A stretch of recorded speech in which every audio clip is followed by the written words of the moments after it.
Lyndsey, congratulations on the film and congratulations on your performance as well.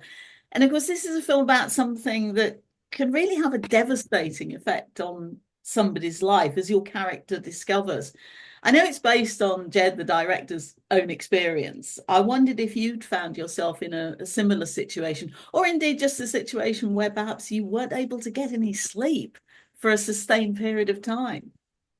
Well, we talked about a lot when we were working on the script and going through scenes about sleep deprivation, and actually that it doesn't take that many days for you to feel terrible.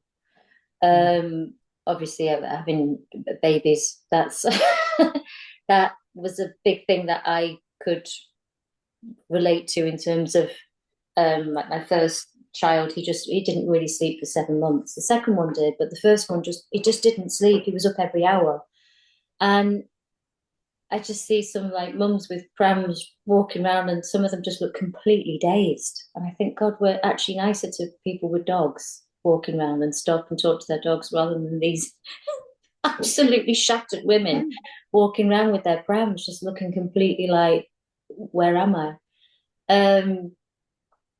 So yeah, I mean, I could tap into that in terms of sleep. And I think everybody I've spoken to, and I think this is why the film really appeals, has had a situation where they've been in a house share, or rented somewhere where they've had some kind of dispute with a neighbour. And I think it can have really terrible effects, because it's your haven, it's the place where you go to recover, to have your own, life, thoughts, peace. And if that is beyond your control, that you can't keep that a environment where you can do all of those things, I think it's really hard.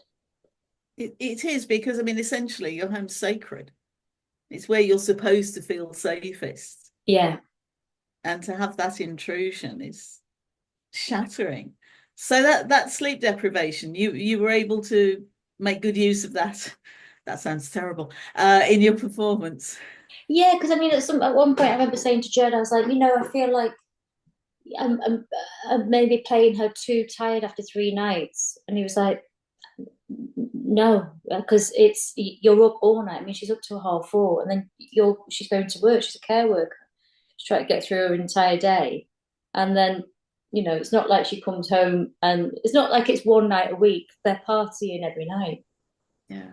And the other thing that goes with it, I guess, is that once you're awake while that music is happening, you never know when it's going to stop. And if it stops for a while, you think, oh, they've finished, it's gone quiet. But you can't actually get to sleep because you're so tense at the And time. you're waiting for the It's, next one, and it yeah, makes you anxious. It makes you feel like you don't know when the next beats come in, and I think that's what happens. She gets to a point where there's where the toast comes up, and she nearly jumps out of the skin, because she's so unnerved all the time. I think the pacing of the film, actually, and I've seen it a few times now, is really good in that it you really go into her mindset and into her mind state, sorry, and you feel that kind of closing in feeling, that especially one of the saddest scenes in it for me is when she goes and reaches out to all of her neighbours and no one wants to know. yeah, yeah, yes. That one stuck in my mind. I mean, the whole situation is kind of like Chinese water torture, really, isn't it? Because it's that sort of drip that you don't know when the next one is coming. Was all of that part of the appeal of the role for you, or was there something else? And what was the appeal of the film itself as a whole? um I mean, it plays better than it reads on the page, because actually there's not masses of dialogue. It's a lot, and it's a lot of kind of her on her own as well, which for me was less appealing, because you like to act with people, but we were very much in two separate houses. So it was, Aston and all of his crew and me in the house next door. apart from when Barry Ward came in. Made my day with some light relief. But I watched a film of Jed's called Candy Floss, and it was a short film. And when I saw that, I thought he's really, really good. He's got such a good eye, and it felt really exciting and fresh, and it just screamed out like class. I thought he's really classy, and I want to work with him. You mentioned about your character being on her own. I think the only person she really has to talk to is her friend on the phone, who's kind of like a lifeline. It's her sister, beg your pardon. But she's kind of like a lifeline for her. Now, was there actually somebody genuinely on the other end of the phone when you were filming that, or was it dubbed in afterwards? Well, it's funny you say that, because usually with things like that, I was talking about this yesterday. It's a really good question. Usually with things like that, you just like do it with someone who's on set, or like, Malcolm will do it. Well, the driver's in, he'll read it with you. But I was very, very insistent that I wanted it to be, I don't have any siblings, but the closest person I have to a sister, my friend, who's also an actress, Kate Webster. So I was like, it's really important we have someone I am feels like my sister, because otherwise those phone calls can kind of go for nothing. And actually, two important characters, her son and her sister, their relationships are on the phone. And I said, it's really means we have to have, like, especially for my sister, someone who, because in between takes, we'd be on the phone, like talking about, her day and what she was doing. I mean, poor Jed, I bet he could hear everything. But we were chatting. So then by the time it's like action, there's a familiarity. There's like a kind of, I hope you felt like momentum that you built up, and it just keeps going. Of course, one of Nicky's pleasures in life is baking, even though her cakes don't actually look that great. But hey, cake, isn't it? Okay, but it's all lopsided, that first one, isn't it? Hilarious. But I just wondered if that was something that you enjoyed away from acting. Are you any good? I love cooking. I'm not a great baker. My best mate, Neil, he's like the baker in the group. But I like cooking. I cook a lot, and it's also something that actually helps me relax.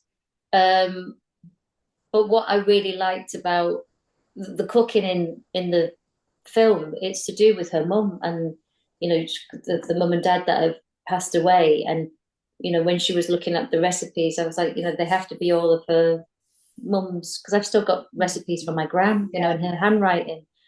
I said, it's got to be something that is a go-to comforting thing for her. And that's part of the grief process as well for her. That makes her feel closer to her mum and dad. But there's also that one particular chocolate concoction, which sort of looked like brownies and had that sort of, should we say, extra ingredient. I wondered if that would put you off chocolate cake for life. You know what? I can't say I'm a mad lover of chocolate cake. Even my kids make me make chocolate brownie all the time, which has a different kind of resonance now, having done that scene in the film. But I think it's so funny, that scene, the way that Aston really takes his time to properly chow down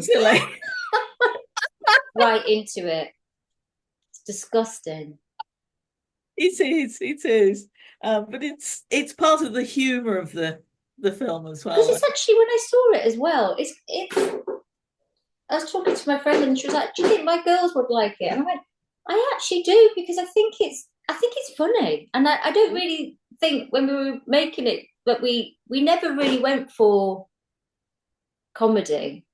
But it's, in your most dire circumstances, humour, I think, quite often is a vein throughout it. She gets so tired, she kind of doesn't really care. And there's something quite, I think, humorous about where she goes, and like the relationship between like her and Dino next door. It just gets completely ridiculous. No, it's got a very, very dark sense of humour. Lyndsey, thank you so much for your time. It's been lovely to talk to you. You can go up and have a slice of cake now. Thank you very much indeed. Thank you. Bye-bye.